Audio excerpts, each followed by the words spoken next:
1절입니다. 로마서 12장 1절입니다.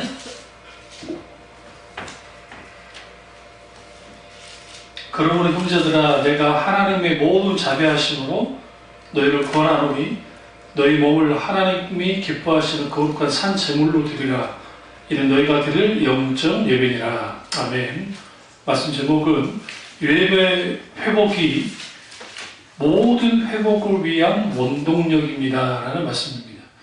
예배 회복이 모든 회복을 위한 원동력입니다 라는 말씀으로 은혜를 나누려고 합니다. 우리 가운데 예배 회복이 왜 그렇게 중요할까요? 왜 그러냐면 예배 회복이 없이 사실 신자의 신앙생활과 삶은 의미가 없기 때문에 그렇습니다. 그런 의미에서 우리는 반드시 예배 회복이 있어야 되고, 많은 신학자들이 교회의 기능을 네 가지로 이제 나눕니다. 이게 십자가 모양으로 이렇게 해가지고요.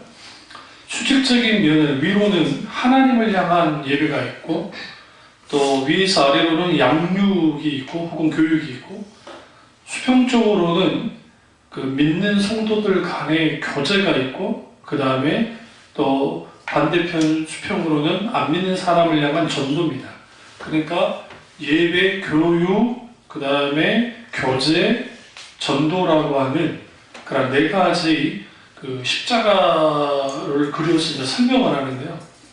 이 네 가지 중에 가장 중요한 게 예배입니다. 예배. 왜 그러냐면 예배를 통해서 하나님과의 만남이 이루어지기 때문에 그렇습니다.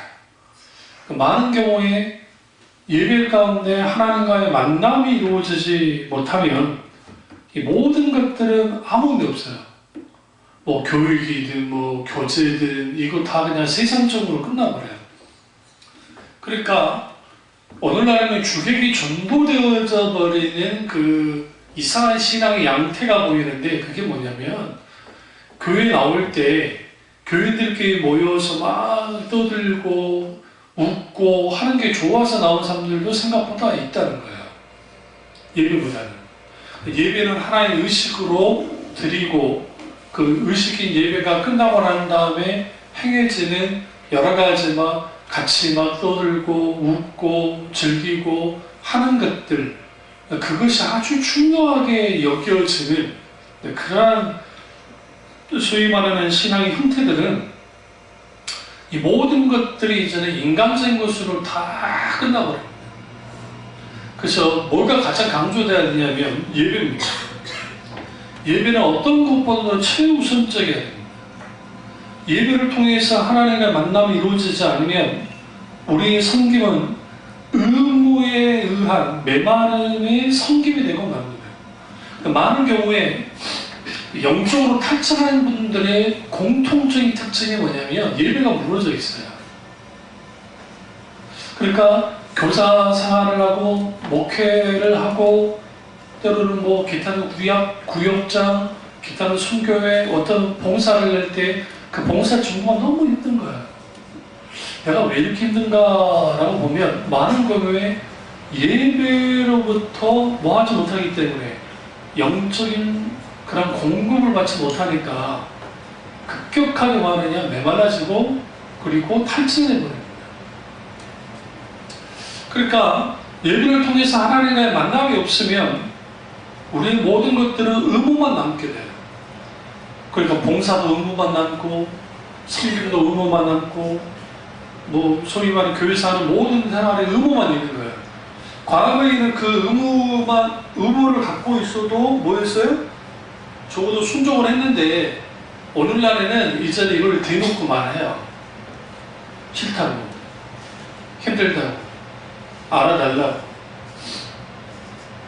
이게 이제 뭐예요? 청주로 막혀진 게 아니라 아주 좋지 않는 이 빨간불이 들어온 거예요. 이게. 그거 하나를 통해서 얼마만큼이나 이제 그 영적 상태가 안 좋은지를 분명히 알 수 있습니다. 그런 의미에서 예배 회복이 모든 회복을 위한 원동력이라는 것은 아주 중요해요. 그러니까 그런 의미에서 우리는 예배가 반드시 회복돼야 되고, 그 예배를 통해서 하나님과의 만남을 갖고, 그리고 예배를 통해서 나 자신을 향한 하나님의 사랑이 얼마나 큰지를 깨달아야 되고, 그리고 우리 마음속에서 진정한 그 기쁨과 그리고 감사가 넘쳐야 됩니다. 이게 예배를 통해서 가능합니다. 근데 우리 인생의 진정한 만족은 그렇기 때문에 하나님이시는데, 많은 사람들이 이 만족을 다른 것에서 찾기 때문에 실망을 하는 겁니다. 사실 이 카타쿰이라고 하는 그 로마에 있는 기독교인들이 박해를 피해서 숨어든 곳이 있습니다. 뭐 에페소 지역 그쪽도 저기 소아시아도 이제 그런 곳이 있긴 하지만, 근데 그 왜 숨어들었느냐? 다 좋아요. 그러니까 다는 다 좋은데 사실상 숨어든 이유 중에 하나는 예배예요. 예배드리면 뭐하니까 잡아다가 핍박하고 죽이고 막 그러니까. 그래서 카타쿰 쭉 들어가 보시면 거기에 예배 초소가 굉장히 많습니다. 거기에 무덤도 있지만 예배 초소가 곳곳에 있어요. 그 핍박받았던 초대교회 성도들이 뭐 하는 거예요? 그 지하 공동묘지 같은 데 숨어들어서 거기서 하나님께 예배를 드리는 거예요. 그러면 그 예배 드림 속에서 그 삶이 얼마나 척박합니까? 공기가 좋겠어요. 그렇다고 뭐가 좋겠어요? 여러분, 인간은 햇빛을 적당히 계속 받아주지 않으면 우울증 걸려요. 근데 생각해보세요. 그 지하에 햇빛도 잘 들어오지 않는 지하에 숨어 있단 말이에요. 핍박을 피해서. 말이 아니겠죠. 그런데도 불구하고 거기 막 그 써놓은 글들이 있어요. 그게 보면 감사와 뭐 감격과 놀라우신 성령의 어떤 충만한 은혜가 있었어요. 그 이유가 뭐였냐면 사실 거기에 뭐가 있었기 때문에 진정한 예배의 회복이 있었기 때문에 예배 가운데 하나님과의 만남이 있고 하나님의 노란 임재를 경험했기 때문에 그 속에서 뭐 하느냐 실제로 회복이 되는 거예요. 그리고 그대로 꿋꿋이 신앙을 지켰고요. 그런 의미에서 우리가 하나님 안에 다른 것에서 만족을 찾는 사람들은 한번 생각해 봐야 돼요. 왜냐하면 하나님을 대신할 게 없는데 거기를 하나님이 대신하게 만들기 때문에 그렇습니다. 하나님이 인간을 창조할 때 인간이 하나님을 절대적으로 의존하도록 창조했습니다. 그럼 여기서 우리가 중요한 게 예배에 있어서도 가장 중요한 게 하나님을 향한 절대적으로 의존감이에요. 그러니까 예배 드릴 때 조심해야 될 게 내가 이렇게 해가지고 하나님을 기쁘게 해야지 라고 하는 마음은 좋은 건데, 그런데 여기서 자칫 잘못하면 내 자원과 내 능력과 내 어떤 것을 가지고 하나님을 기쁘게 해야지 라고 하는 것은 자칫 잘못하면 자기의 종교적 아니면 공덕신앙 아니면 기타 자기의 어떤 노력을 통해서 해보려고 그래요. 그래서 여러분, 이 메아샤림이라든지 이런 사람들, 유대 이스라엘 정통 이 유대인들, 그리고 이슬람의 극단적인 사람들, 그들이 드리는 그 예배를 보세요. 아주 극단적입니다. 그리고 아주 광적이에요. 그러니까 우리가 보면 아주 무서울 정도. 요즘은 목사님이 하셨던 말이 있잖아요. 인도네시아에 사역을 하시는데, 그래서 인도네시아 사역을 하다가 무슬림들이 예수님을 믿고 이제 돌아오는 거예요. 근데 인도네시아 목사님들을 통해서 이제 돌아오는 건데, 이슬람교를 믿었다가 개종을 해서 기독교인이 된 크리스찬과 인도네시아는 1958년인가 그때 하나님의 부흥이 선지역으로 있었습니다. 그래서 거기에 교회들이 생각보다 있어요. 거기가 세계 최대 이슬람 국가지만 인구가 제일 많기 때문에 그럼에도 불구하고 거기에 기독교인이 상당 부분 있었던 거예요. 그런데 그렇게 자라나온 기독교인과 후에 개종해서 기독교인을 딱 봤을 때 혀를 찰 정도로 차이가 난다는 거예요. 어느 정도 차이가 나느냐? 이슬람에서 개종하는 친구들의 신앙 태도가 완전 달라요. 예배 드리는 태도도 달라요.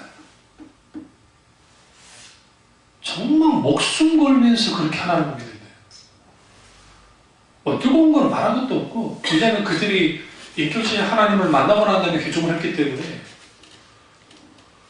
그러니까 말만 막 번지르하는 일반적인 기독교인들이 아니라 그들의 행동까지도 나가려고 하는 그랑을 들어볼 때 그 여목사님이 한번 충격받았다고 하는 적이 있는데, 그것만큼, 그러니까 우리가 살아서 역사하신 하나님을 예배 가운데 만나게 되면 그 예배 속에서 많은 일들이 벌어질 거예요. 근데 이런 일들이 벌어지지 않는 이유는 뭐냐면, 이제 예배가 너무 지나치게 인본주의화 되어져서 거기에서 그렇게 확 흘러가는 거예요. 그러니까 제가 만약에 어떤 집회를 가거나 할 때 그 분위기를 아주 막 그럴듯하게 띄울 수 있어요. 그 못하지 않아요. 제가 그 능력이 없어서 안 하는 게 아니에요. 근데 그렇게 하면 무슨 이유, 그러니까 사람들은 그런 거를 경험하면 은혜 받았다고 착각을 하는데, 그건 은혜 받은 게 아니고 감정 작용만 할 뿐이에요. 주님이 직접 역사하시고 주님이 직접 말씀하셔야 돼요. 그게 예배잖아요. 예배죠. 그러니까 참이 중앙교회가 이러한 예배가 회복이 되어져야 사역은 물론이고 기타 여러 가지가 이제 실질적으로 회복되어져서 강한 힘을 발휘하는데, 그게 쉽지 않다는 거죠. 그럼 오늘 사도 바울이 여기서 그러므로라고 했습니다. 12장 1절을 보시면, 그러므로, 그 위 말씀 좀 보셔야 돼요. 그러면 11장에 있는 그 36절, 이는 만물이 주에게서 나오고 주로 말미암고 주에게로 돌아가며 그에게 영광이 세세에 있을지어다. 아멘. 그러면 그렇기 때문에 우리는 뭐 해야 된다? 영적 예배를 드려야 된다라고 말합니다. 그럼 여기서 우리가 분명하게 이 33절 보시면, 11장 33절 보시면, 깊도다 하나님의 지혜와 지식의 풍성함이여 그의 판단은 헤아리지 못할 것이며 그의 길은 찾지 못할 것이로다 하면서 하나님의 지혜와 지식의 풍성함과 그 깊음에 대해서 말합니다. 여기서 전제 조건이, 우리가 영적 예배를 하나님께 드리려면 우리는 적어도 하나님의 지혜와 지식의 풍성함, 그것을 알아야 돼요. 다시 말하면 예배의 대상이신 하나님이 어떤 분인지를 알 때 우리는 거기서 감격하며 예배로 나가는 거예요. 그럼 오늘날 많은 사람들이 예배로 나올 때에 그 예배가 그냥 나오는 거예요. 내가 만나야 될 하나님이 어떤 하나님인지는 몰라요. 그러면 예배의 성패는 언제 끝나냐면, 끝장이 났냐면, 주일날 예배를 드리고 받고 이제 집으로 돌아가잖아요. 갔을 때부터, 그 다음에 다시 교회로 와서 예배 드리기까지 하나님 묵상 필수적인 거예요. 그래서 하나님을 묵상해야 돼요. 이걸 좀 더 풀어주려면 하나님 생각을 자주 해야 된다. 그리고 내가 하나님이 원하는 게 뭘까? 하나님을 기쁘시는 게 뭘까? 그리고 교회당 나와서 예배를 드리기 전에 하나님께 기도할 때 뭘로 기도하는가? 하나님, 내가 오늘 이 예배 가운데 어떻게 하나님께 예배를 드리기 원하십니까? 오늘 저를 통해서 주님 영광 받기를 원하실 텐데 내가 무엇을 해야 됩니까? 라고 물어요. 그럼 성령께서 우리에게 조명하시고 역사하셔서 우리가 마땅히 하나님께 드려야 될 예배로 나가는 거예요. 그러니까 생애 첫째 주의 예배와 그 다음에 둘째 주의 예배가 달라야 돼요. 사실 셋째 주 예배는 달라야 되는데, 이제 52주 그 주일 예배를 드리는데, 첫째 주 예배와 그 52주 마지막 주 예배가 거의 비슷하게 똑같이 가는 거예요. 좀 다른 게 있다고 하는데 절기 예배 때만. 그러니까 이제 신년 예배, 뭐 송구용신 예배, 그 다음에 뭐 부활절, 그 다음에 추수감사, 뭐 맥주감사, 막 그런 예배만 좀 다를 뿐이지. 첫째 주 예배, 그 다음에 52주 마지막 그 예배가 똑같은 거예요. 왜 똑같았냐면 의식과 형식만 잘하면 예배는 된다고 생각하니까 그런 거예요. 그러니까 그 의식과 예식만을 가지고 나가려고 그래요. 물론 거기에 막 성령님을 구하기도 해요. 성령님 역사해달라고, 우리 예배를 받아달라고 하면서 막 부르짖고 기도는 해요. 정작 예배에 있어서 성령님의 자리를 내어드리지 않는 거예요. 하나님께서 역사하실 수 있는 무대를 만들어드려야 되는데 그러지 않는 거예요. 그러니까 우리 2007년도에 평양대보운동을 다시 한번 재현시키겠다고 상암 월드컵 경기장에서 모여서 우리 교회 목사님들, 큰 교회 목사님들이 또 교단장 목사님들이 모여가지고 집회를 크게 했단 말이에요. 거기에 수만 명이 모였습니다. 그 실황을 CTS에서도 하고 CBS에서도 해서 거기까지 가지는 못하고 그 실황을 한번 본 적이 있어요. 근데 내가 보면서 절대로 저기에 하나님의 부흥의 역사가 나타나지 않을 거라고 확신했어요. 그 이유는 뭐였냐면 너무 순서가 많아요. 이 목사님, 저 목사님, 저 목사님, 뭐 축사, 이게 일반적인 우리 노예 활동할 때 똑같이 이런 게 하는데, 그럼 왜 이렇게 해줘야 되느냐? 거기 모일 때 이제 찬조금을 큰 교회가 많이 내요. 그래야 또 경기장도 빌리고 뭐 할 수 있으니까. 그럼 그분들을 순수 안 줄 수가 없잖아요. 순수 줘야 돼. 그리고 또 사람들을 동원해야 되니까 또 동원해 와요. 그러면 해야 되고.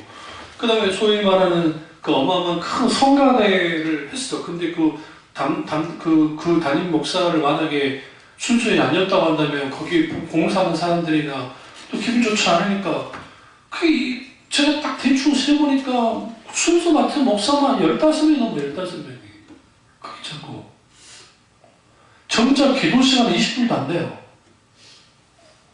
그러니까 하나님께 막 기도하는 시간은 20분도 안 되고 그냥 와서 막 어쩌고 저쩌고 하면서 막 하는 거예요.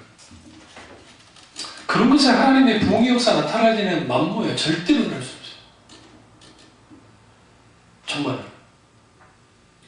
저는 어렸을 때 부활절 야람예배 그때는 막 누가 막 하라고 한 게 아니라 교계 분위기 자체가 그랬고 서울은 여의도 광장에서 모였지만 지방에서는 대부분이 운동장, 그러니까 큰 운동장, 여수 같은 경우에는 공설 운동장 같은데 교회들이 다 모여요. 모여가지고 거기서 뭐를 하느냐? 거기서 이제 예배를 드리는데 거기에 막 순서하고 자수고 할 수가 없는 게 새벽이기도 하고 그게 나와서 막 울고주저 기도하는데 거기서 막 기도를 하는 거예요. 물론 이제 여의도 같은 데는 뭐 워낙 크니까 큰 목사들 나와 그럴지 모르지만 여수 같은 경우에는 뭐 그 지역에 있는 뭐 그럴 일도 없고 토주대가 많이 사람도 없으니까 그러니까 주로 뭐가 되냐면 예배드리고 찬양 드리고 그 다음에 거기서 막 뜨겁게 기도하는 거예요. 그러니까 제가 중학교 3학년 때 그 모습을 보면서 아주 뜨거웠다. 그리고 어떤 어느 교회에 상관에 나와서 달리다곰을 이제 거기서 찬양을 했었는데 캄캄한 세상에 길을 걸어가다가 확 하면 여기저기서 오는 거예요, 사람들. 그래서 주야 부르고 막 기도하면 그 새벽에 애들도 같이 나와고 하는데 뭐 기도 안 하는 사람 안 하는 사람도 있겠지만 그게 그 전체가 막 뜨거워지는 거예요. 그게 불같은 성령의 역사예요. 그런 것들이. 그러니까 그런 기억이 다 각인되어 있어요. 그리고 내가 이제 전도사 시절에 여의도 줄 끄는 거 내가 알바하고, 그리고 이제 같이 여의도 광장에서 새벽, 부활절 새벽 예배를 드리는데, 그때 뭐 그렇게 프로그램이 많고, 소위 말하는 뭐라 그래요, 순서가 그렇게 많고, 그러니까 내가 생각했던 어렸을 때에 경험했던 부활절 연합 예배, 요수도 수천 명이 모였어요. 그럼 대단한 거예요. 여기는 뭐 수십만 명이 모인 곳이긴 하지만, 그래서 막 순서만 하면서 그러고 있는 거예요. 그러니까 거기에서 이제는 90년도 혹은 80년도 말 90년도 그때 이미 성령의 강력한 역사가 사라지기 시작했다는 게 그 부활절 연합 예배 하나를 통해서 알 수 있어요. 그걸 통해서. 그러니까 우리가 하나님 앞에 예배 회복이 왜 중요하냐면, 내가 살기 위해서도 예배 회복이 필요하고, 그 예배 회복 가운데 하나님 예배 회복을 통해서 하나님께 영향을 많이 받아야 돼요. 그러니까 하나님의 영향력이 오늘날에 현저하게 줄어드는 거예요. 어저께 베트남이 졌다고 하는데 다 이기다가, 나는 지금 우리 박항서 감독님이 이제 크리스찬이에요. 하나님께 어떻게 기도했는지를 나는 내가 친하지 않으니까 물어볼 수는 없고 물어보고 죠. 얼마나 아쉽겠어요? 경기 끝나기 직전에 골 먹어가지고 져버렸는데 이기고 있다가.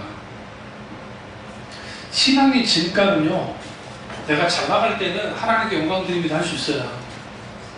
근데도 졌는데도 불구하고 하나님께 기도하면서 하나님께 영광 드린다면 그것만 가능한 게 없어요. 일종의 그거가 돼야 돼요. 예수 믿는 사람은 교회에서만 예배 드리는 것이 아니라 나의 삶의 현장에서도 예배를 드리는 거예요. 그러니까 박한수 감독님 같은 분들은 거기서 기도하고 하는 일련의 행동들이 일종의 예배 행동들인 거예요. 내가 그 사람들 예수 믿지 않는 사람들이잖아요. 베트남 그 사람. 그러나 나는 하나님께 영광을 드리고 위해서 이 자리에 있다고 한다면 그 자체가 하나님이 기뻐 받으시는 뭐가 돼요? 예배가 되는 거예요. 영광이 되는 거죠. 그래서 우리가 공적인 예배가 있고 삶으로 드린 예배가 있는데, 이 공적인 예배가 살아나야 삶으로 드리는 예배가 가능하고, 삶으로 드리는 예배가 뒷받침이 돼야 공적인 예배가 살아나는 거예요.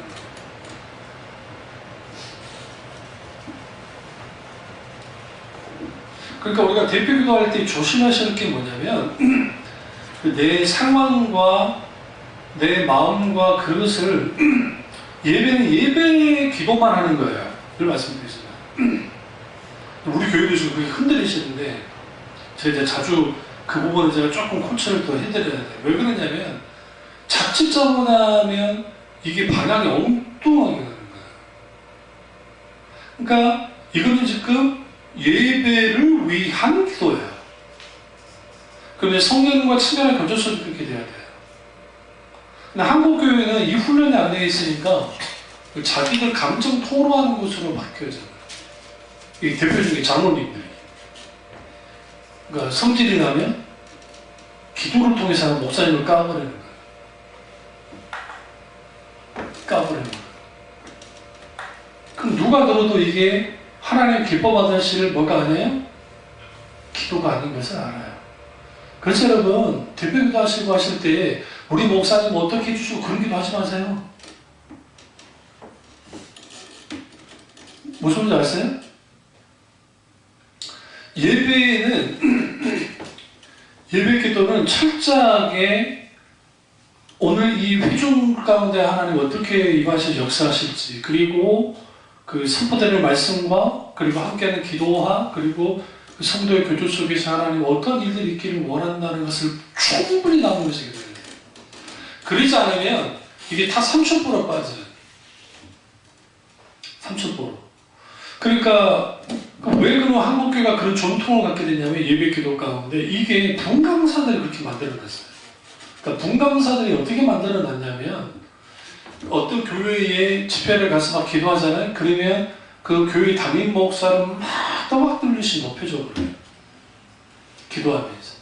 그리고 본인 자신도 그렇게 높여쓰는 기도를 원해요. 분위기가. 그래야 자기가 뭔가 그런 사람인 것처럼 되어져요. 그렇게 되어지면 무슨 일이 벌어지냐면 대표기도는 예배 받으신 하나님께 딱 맞춰가지고 내가 대표로 기도하는 거지만 이 회중 전체가 기도하는 거예요. 지금 하나님께. 그래서 오늘 이 예배 가운데 하나님이 어떻게 예배가 되어지기를 원하신지에 대한 깊은 묵상 속에서 나오는 기도면 이게 달라요. 근데 여러분 흔히 아시지만 대표기도가 어려운 이유가 뭘까요? 왜냐면 몇 번 하면 할 말이 없어요. 왜? 대표기도니까. 목사님들이 설교할 때 가장 힘든 게 뭐냐면 절기 설교가 힘든 거예요. 그래서 왜냐면 절기 설교는 한정적이에요. 이게. 그러니까 그 절기 설교를 하는 거 다 비슷하게 나올 수밖에 없어요. 절기이기 때문에. 절기에 맞춰있기 때문에. 그러니까 그 포도나무 교회 여목사님은 절기가 아예 그냥 무시하고 그냥 가버리잖아요. 그냥 시리즈 설교로 쭉 나가버린다. 그러니까 제가 왜 이 말씀 드리냐면 마치 이거 같아요. 예배에서의 대표 기도는 전 회중이 이제는 내가 예배자로 섰고 하나님 앞에 이제 우리는 예배를 드리고 있고 그렇기 때문에 지금 하나님의 은혜를 베풀어 주지 않으시면 내가 온전히 예배로 나아갈 수 없다는 사실을 분명히 인식하고 하나님의 은혜만을 구해서 나가는 거예요. 그리고 거기에서 성령이 어떤 감동 속에서 어떤 기도를 준다면 그때는 그 기도로 나가면 돼요. 그러면 거기에서 이제 뭐가 되어지냐면 예배 가운데 임하시는 하나님의 놀라운 은혜가 있습니다. 이게 안 되어지면 그런 거예요. 그러니까 이제 저기 분당에 있는 우리 총회 목사님 교회도 그렇고 거기는 토요일날 리허설을 하는 거예요. 예배 리허설을. 지금도 하는지 모르겠지만 예배 리허설을 예배 순서 맡은 사람 다 불러가지고 리허설을 하는 거예요. 그래서 그 리허설 할 때에 그 기도문이라든지 그걸 다 일일이 다 손을 봐요. 한번 리허설 몇 번 하고 난 다음에 그 다음에 주일날 예배를 드려서 그 리허설을 해요. 좋게 말하면 정말 예배에 정성을 다하고 예배에 정말 최선을 다한다는 의미에서는 박수를 정말 쳐줘야 돼요. 그거 쉽지 않은 거잖아요. 근데 이거를 이제 또 하나의 시선으로 딱 들여다보면 아주 위험한 함정에 빠질 수 있어요. 왜 뭐냐면 일종의 예배를 도식화시키는 거예요. 그 순서에 딱딱 맞춰서 아구를 맞춰줄 수 있는 그런 구슬을 만드는 거예요. 그러니까 예배는 아주 세련되게 가는데 왜냐면 다 연습을 했으니까 세련되게 가는데 마치 이거죠. 연예인들이 어떤 생방송을 앞두고 먼저 뭐하죠? 리허설을 한번 딱 하고 그걸 한 다음에 뭐하죠? 생방송이 뛰어들어서 하거든요. 이게 똑같이 그렇게 돼요. 그럼 거기에 자기들이 했던 것을 가지고 그대로 막 하기 시작하면 물론 이렇게 성령께 아주 민감하게 반응하면서 성령께서 역사하시길 원하시는 그런 것을 가지고 성령에 간섭하시면 열려져서 예배드리면 상관없어요. 그렇게 하면. 그렇다면 귀한 거예요. 근데 그게 아니고 자기들이 뭔가 만들어낸 어떤 그 속에서 그렇게 딱 되어지는 것들을 가져가기 시작하면 사람들은 거기에 매료될 수밖에 없는 게 사람들을 다 감성을 터치할 수 있는 부분을 다 만들어놨기 때문에 거기서 그렇게 될 수는 있죠. 근데 거기에 뭐가 문제가 되어지냐면 자칫 잘못하면 그게 오히려 사람만이 드러나고 주님이 뒷줄로 밀려나는 일들이 벌어질 수 있어요. 그래서 조심해요. 이런 거 안 보셨어요? 초대교회 목사님들이 성경 봉독을 해야 되는데 다른 전도사나 목소리 좋은 사람이 봉독을 다 하는 것? 이상할 정도로. 그러니까 그 목사님이 봉독할 수 있잖아요. 그런데 아주 목소리 좋은 사람으로 기도다 하나님의 지혜와 풍성함이여 그 판단하게 알지 못할 것이며 그의 길을 찾지 못할 것이로다. 예를 들어 그런 말을 누가 읽어줘요. 그 다음에 그 담임 목사 또 설교를 해요. 그러면 무슨 효과가 있냐면 그 목사님이 이렇게 읽은 거하고 누군가 제3자가 하면 이 사람은 지금 뭐가 되는 거예요? 아주 굉장히 좀 강단에서 좀 높이 있는 그런 느낌을 주는 거예요. 근데 여러분 그런 것에 대한 분별 없이 보면 그런가 보다 하는데 이게 아주 위험한 말씀이에요.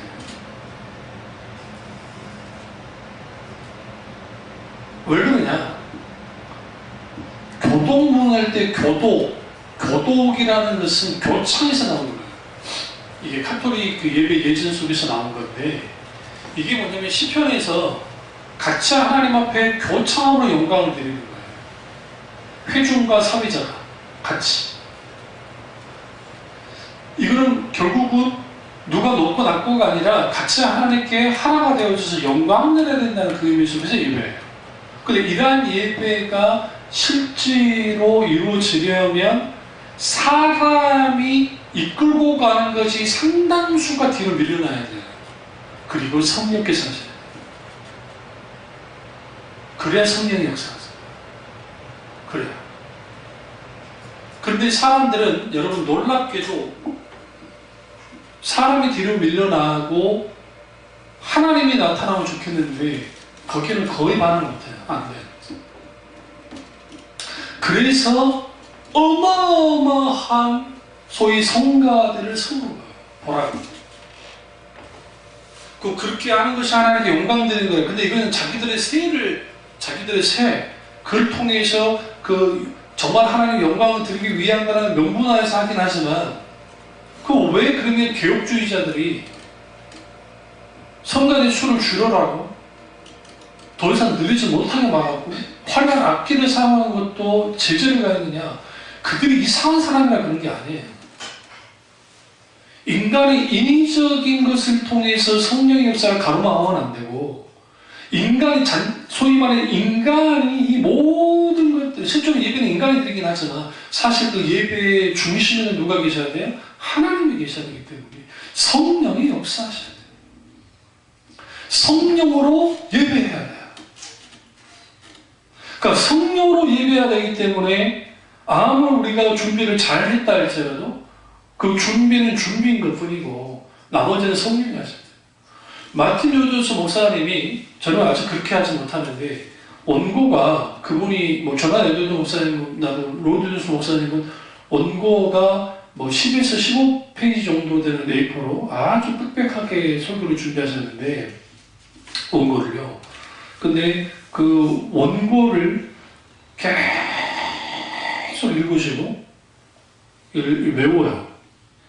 그리고 이제 주일날 강대성 올라가기 전에 탁탁탁 찍고 올라가셨어요.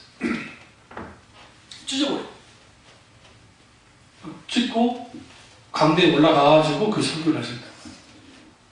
그러니까 이제 후배들은 물었어요. 목사님, 그거 다 외우세요? 안 그런다. 그걸 어떻게 다 외우겠냐. 근데 왜 원고를 찍고 올라가세요? 나 원고 준비는 목숨 걸고 준비하는데 원고를 의지하는 순간 뭐가 안 돼요?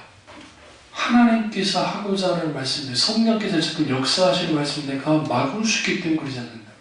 그러니까 얼마나 철저하게 준비하신 분임에도 불구하고 그걸 내려놓고 올라가는 거예요. 쉽지 않습니다. 저도 원고 없이 설교한 적이 있어요. 저도 사실에. 성경 쭉 많이 보고 근데 어느 날인가 제가 뭘 느꼈냐면 어느 시점 되잖아요. 나도 모르게 한 말 또 하고 한 말 또 하고 한 말 또 하고 한 말 또 해요. 할 말이 없으니까. 왜? 내게 있는 자원들이 다 쏟아져 버리면 더 이상 할 말이 없어지는 거예요. 그러면 비슷하게 나가는 거예요. 계속. 그래서 그 자원을 계속 공급받아야 사실 원고 없는 설교가 가능해요. 그러니까 부단히 더 말씀 깊이 봐야 돼요.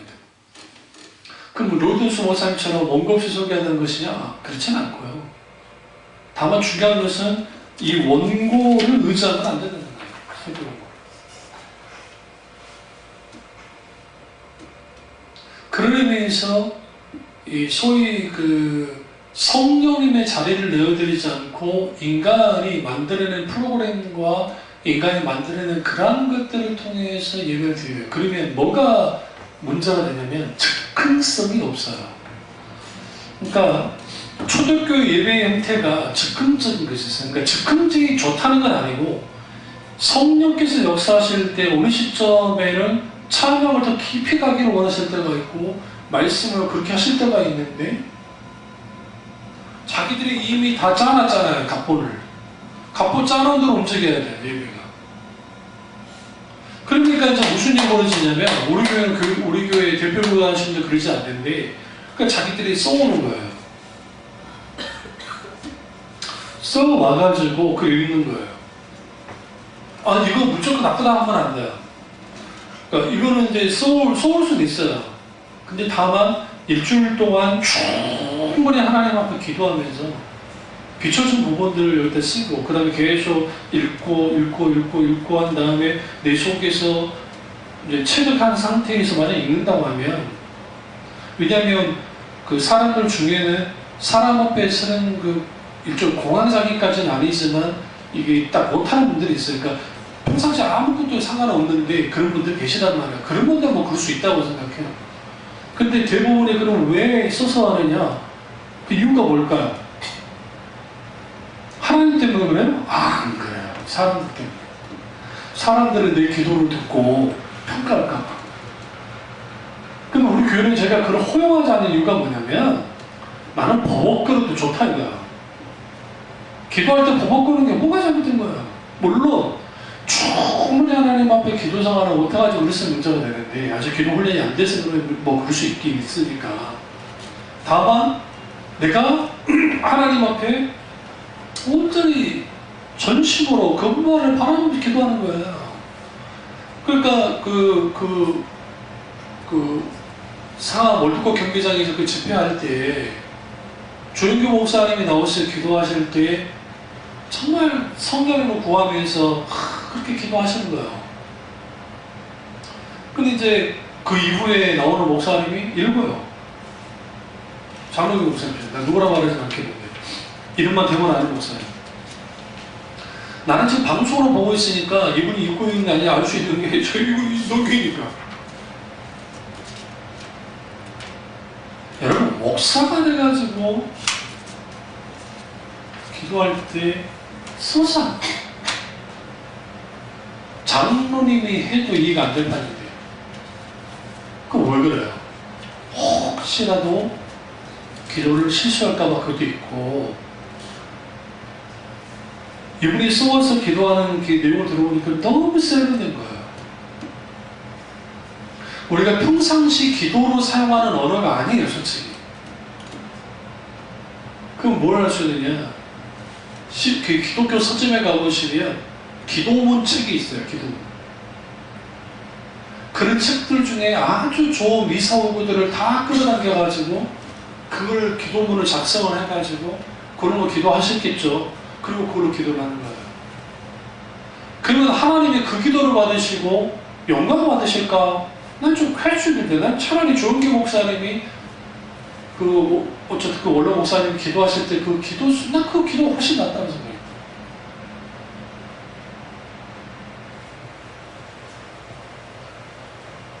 그러면 오늘날 예배가 회복되지 않고 외벽 가운데 하나님의 역사가 사라진 이유는 뭐냐면 상당수가 예배에 이리진 요소가 너무 들어오고 있는 거예요. 들어와 있다 보니까 거기에 자기들만의 리그, 자기들만의 잔치가 되어버리는 거예요. 주님이 정말 오늘 이번 주에 하나님이 원하는 예배가 뭐냐는 거예요. 365 똑같습니까? 하나님이 받고자 하는 예배가? 야, 나 오늘은 얘네들이 나한테 좀 더 찬양을 더 많이 했으면 좋겠어 라고 하지 않을까요? 하나님이? 이 즉흥성이라는 말은 나쁜 의미의 즉흥성이 아니에요.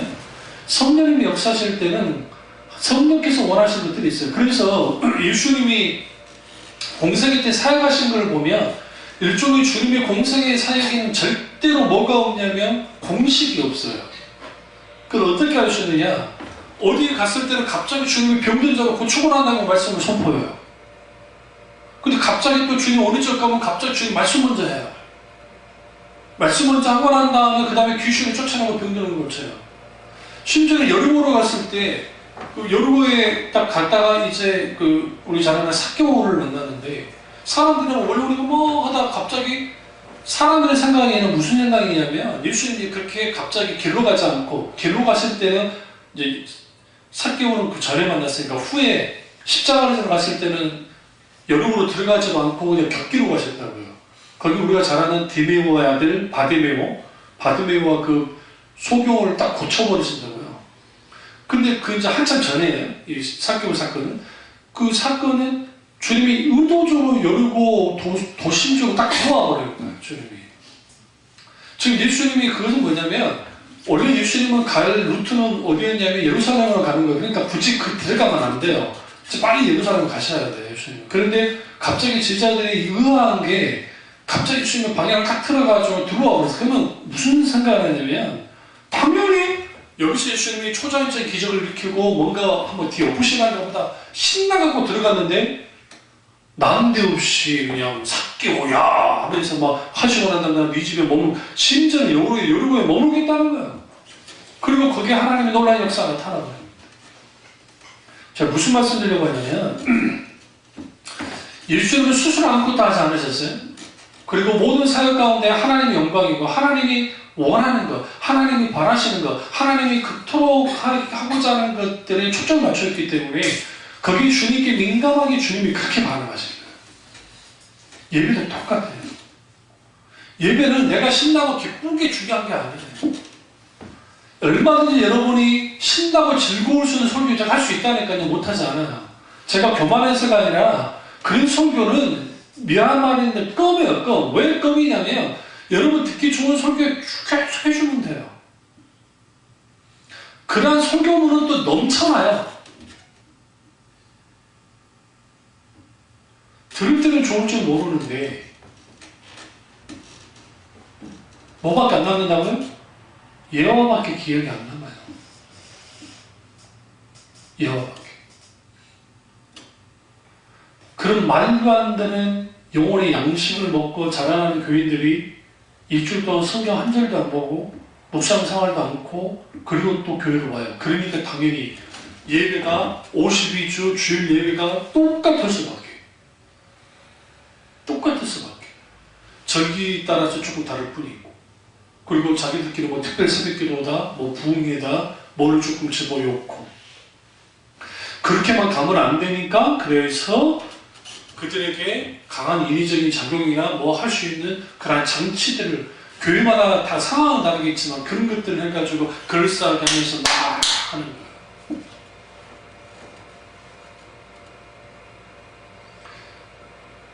오늘날에 그 21세기 들어와서 한국교회가 예배를 축제가 된다 해서 축제적인 예배를 드려요. 이게 그 귀하긴 한데 그 덕에 무슨 일이 벌어졌냐면 소위 말하는 젊은이 예배라는 게 나와가지고 이거는 완전 콘서트가 되는 거예요. 그래서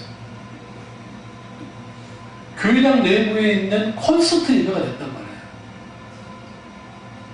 그러니까 이들이요 어떠냐면 찬양할 때는 막 왜 빠른 찬양하고 하는 건 좋으니까 소개만 하면 다 병든 당해. 그러다가 소개 딱 끝나자면 갑자기 눈이 번쩍 떠. 그리고 또 찬양을 신나게 해. 그럼 같이 막 하고 그 다음에 기도를 막 통성을 시키면 막 해요. 그러고 난 다음에 축도하고 나와요. 그리고 뭐냐 영혼의 양식은 없고 자기들끼리 신나게 좋아해서 막 방방 뛰는 것만 있는 거예요. 응? 저랑 동갑 길구문이 신학대학 들어가서 성경 공부하고 막 그랬다는데 방송 일단 살짝 쉬고 응? 그 우리 뭐 성경을 깊이 알기를 원하고 그 참 귀해요. 좋아요.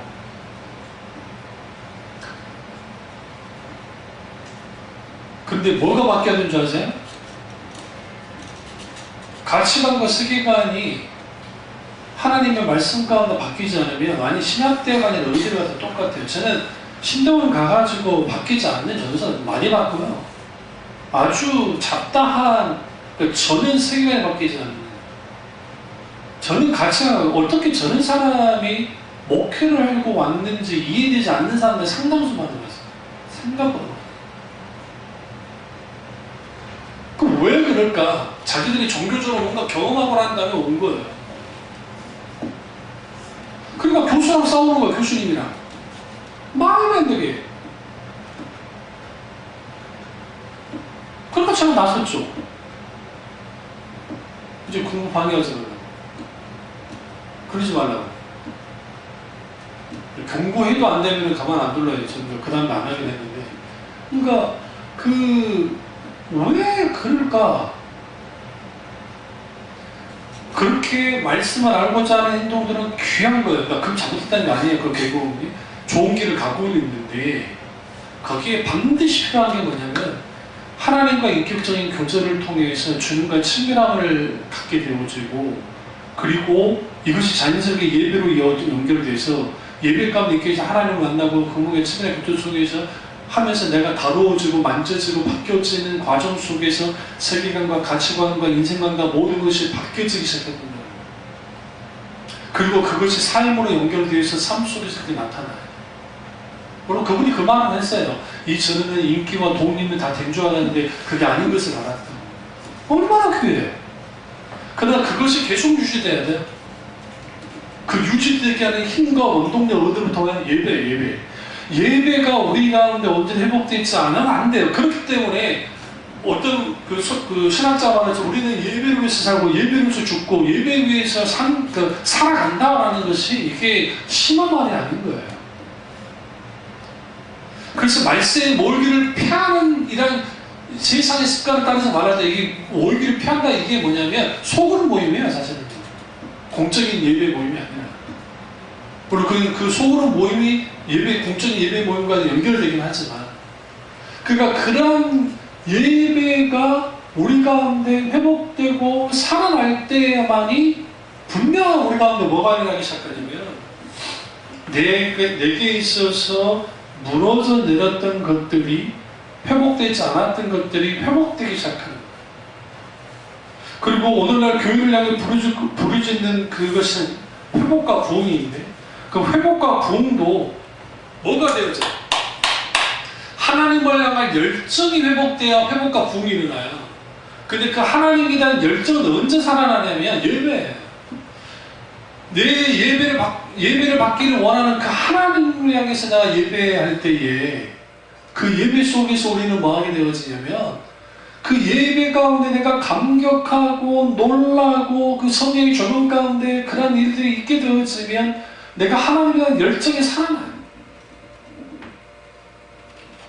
그 열정이 살아나면 어떤 사역과 어떤 일들이 우리 가운데 있게 되어지더라도 뭐 하게 돼요? 힘들어하지 않아요. 제가 이번에 혼신예배 간 교회에서 교사들이 했던 말이 뭐였냐면 담임 목사님 설교에 지속적으로 노출된다 했어요. 교사들이. 그러니까 내가 힘들어요, 어려워 죽겠어요, 그럴 수 있어요. 그거 당연한 거예요. 근데 제가 거기서 대놓고 막 하지 않았어요. 왜 그러냐면 어차피 그 교회는 제가 목회하는 교회가 아니기 때문에 제가 일일이 막 그걸 집어주고 한다고 해서 그게 막 될 게 아니에요. 딱 봐도 아니까. 뭐만 하느냐. 적어도 가이드라인과 어느 정도 가이드라인 그리고 이 부분이 이런 게 있다라는 것만 해줄 뿐이에요. 그럼 우리 교회에서 늘 강조하잖아요. 목사님의 설교에 지속적으로 노출돼야 된다. 노출된 삶 속에서 말씀도 깊이 깨달아가기 시작하면 거기서 부어지는 게 있어요. 그 설교로 들을 때는 내가 크게 감동받지 않고 다시 들어도 그러지 않을지 모르지만 영적인 측면에서 인간은 영적인 존재이기 때문에 영적인 측면에서 뭔가 채워진 들이 있어요.